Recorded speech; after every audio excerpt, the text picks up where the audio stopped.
इस क्वेश्चन में हमें एक पावर ट्रांसमिशन का केस दिया गया है और हमें इसमें पावर लॉस फाइंड करना है। तो अगर हम देखें तो बेसिकली हमें जो फाइंड करना है वो पावर लॉस है।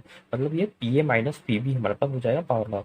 और जी हम जो P equal to V I define करते हैं वो बेसिकली इंस्टेंटेनियस होता है। तो इसका मतलब अगर हम इस ए टर्मिनल के लिए डिफाइन करें तो हो जाएगा P A is equal to V A into I A. तो जैसा हमें क्वेश्चन में दिया गया है पी ए दिया गया है और वी ए भी दिया गया है, तो इससे हम आई ए फाइंड कर सकते हैं।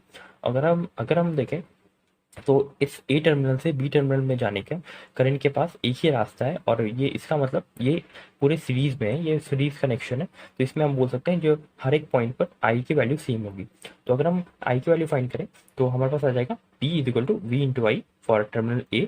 तो आई की वैल्यू आएगी 1/10। तो आई की वैल्यू जो यहाँ पे है वो यहाँ पे है और वही यहाँ पे होगी। तो हमारे पास आई की वैल्यू आ गई 1/10। और अब हम एक और चीज़ जानते हैं क्योंकि हमें ये बोला गया है इस पूरे वायर का जो रेजिस्टेंस है वो 10 ओम है। तो अगर हम देखें तो हम जानते हैं कि आर के अक्रॉस इंड्स के अक्रॉस जो पोटेंशियल डिफरेंस होता है वो होता है delta V is equal to I into R. तो हमारे पास आई है, हमारे पास आर है, तो हम पोटेंशियल डिफरेंस निकाल सकते हैं, वो आ जाएगा 1 वोल्ट। तो इसका मतलब वी ए और वी बी का पोटेंशियल डिफरेंस है 1 वोल्ट। तो पावर लॉस हम ऐसे निकालते हैं, पावर लॉस हमारे पास हो जाएगा P A power of A minus power of B.